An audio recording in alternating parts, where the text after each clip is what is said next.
guys, it's xNira with another unit review for the new banner, Ylissean Spring. We've got 4 new units, and this banner will be around for a month, I believe, so let's talk about what they bring to the table and how you might want to use them. Starting off with Frederick, the newest dagger unit since Jafar.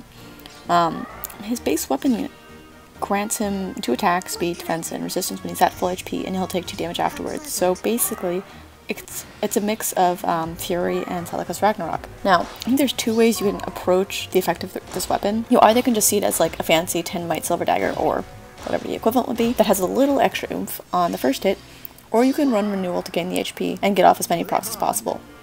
The first option, all things considered, isn't that bad. You know, damage is damage, and, you know, Sally Seashells seems to want to be a debuffer with new seal attack and speed. So if you go the second route, though, you can run Fury and Renewal and take 8 HP after the first attack and then wait to get 10 HP heal, get another proc. But obviously this requires you to run Renewal B slot, and that is a sacrifice that you might or might not want to do. So, kind of moving on, the clearly dominant dagger user in this meta is Kaguro and Poison Dagger. So the question about whether you should use Frederick is he better than Kaguro, and is his stat distribution better than Kaguro's to abuse Poison Dagger? And I think the answer is no. Kaguro still beats him, and the rest of the competition is just kind of blown out of the water as far as attack. So he doesn't really beat her out. I don't think, unless you really like his art, or unless you really just hate Kaguro with a deep and fiery passion. As far as dagger users and Poison Dagger, Kaguro is still #1. So since he can't dethrone her as a preeminent dagger user, is he at least good for inheritance? After the unique weapon, he also comes with this new skill, Seal Attack and Resistance, which debuffs only by 5 instead of the regular 7 that we see on skills that just target 1 skill. When considering whether this is a skill you'll want to throw on other units, we kind of got 2 questions. Firstly, are B slot seal skills that good? And is hitting 2 stats better than kind of going all in on 1? Personally, I don't think seal skills are very good. There's a lot of competition for B-slot skills. Almost every unit can take advantage of Quick Repose, Breaker skills, Vantage, Desperation, or Wings of Mercy.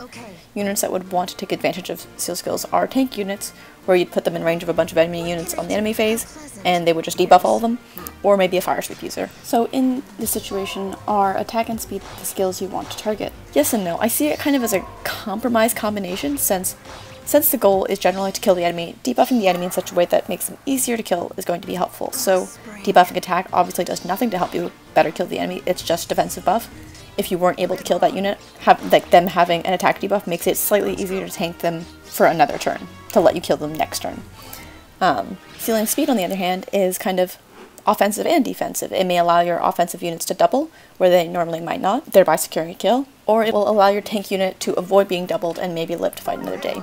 So, seal attack and speed is kind of a jack of all trades, master of none seal skill. All things considered, it's not bad, but whether you want to use a seal skill, I think, is definitely up to you.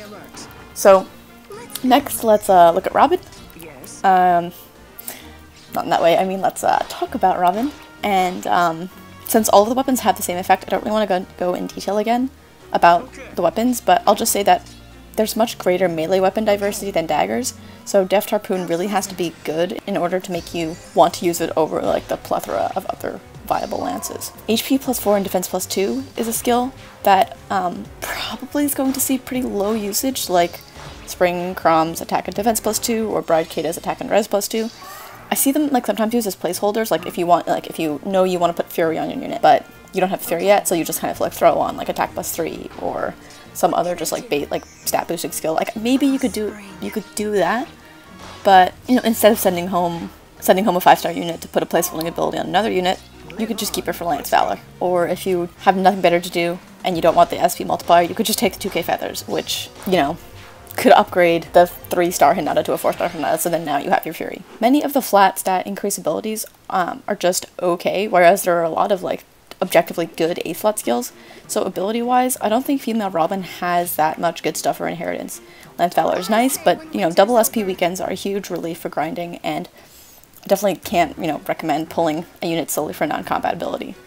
Stat-wise, she's pretty solid across the board, except in HP. 35 is pretty low, but you know, with 28 defense and 29 resistance, if you slap something like Triangle Adept or Sapphire Lance onto her, she'll be a pretty good red tank, and she'll also be able to dish out some pretty good damage with 32 attack. But, you know, that being said, it's not like we don't already have a bajillion good blue units. So if you get her, she's nice, she's super cute, she's got some nice art, and she'll make SP farming marginally more convenient if you actually choose to, actually learn those abilities. I wouldn't go out of your way to pull blue orbs unless you just really want the art. So moving on to Gaius, the first thing we kind of have to say about him is that it is ridiculous that he doesn't pull the drawstring back in his attack and special art. I won't talk about his bow since I've kind of talked about the weapons, but as far as like the bow weapon pool, Brave and Fire Sweep are really good offensive bows, and Clarissa's bow is very good defensive bow, and I don't think it's better than either of those three, but it's also not bad. So I think it's a safe middle ground, and if you don't want to spend 20k feathers for Brave Bow Plus, and you haven't pulled a Fae, then, it's alright. So his unique passive is Defense Ploy, which interestingly requires the unit to have more resistance to get the defense debuff. This means you can put Defense Ploy on your mage to get the debuff without sacrificing that unit's positioning. By virtue of being ranged, the mage can spend a turn in possibly strange, or maybe a place that wouldn't normally go, to get off the cardinal direction attack debuff, or defense debuff, and then still have a pretty, a wider area of being able to attack than they would be if they had been a melee unit. If you don't want to do that, you also probably can still throw this ability onto like high-res melee units like Titania or Parry. High-res tanks like Sheena probably don't want to use this ability since it'll be like overly difficult to get them in the right place to proc it. Now onto like Gaius, it's just like a unit. He's incredibly speedy, like very speedy, and he's a very good candidate for something like Fire Sweep Bow and Death Blow, and he's even got good resistance, so he's got, I think, pretty good stat distribution, and he'll definitely see usage outside of being bonus unit. Finally, we've got Adult Icky. I won't talk about her weapon since I feel like my thoughts about the effects are clear, but Icky has a really great stat spread. She's got 36 attack, a nice 30 speed, because of the 11 units that have 36 and higher attack, 7 of them have 26 and lower speed. So Icky will hit hard, but instead of balancing her attack stat with speed, they've given her a smaller health pool. So with her high defenses and pretty good color typing, I think she's going to be a pretty good unit even though she has a smaller health pool. And I think she'll also see usage beyond her bonus arena unit period. The new passive she has is Close Defense, which is counterpart to Distant Defense. And we'll just talk a little bit about these two abilities because I think they're very interesting.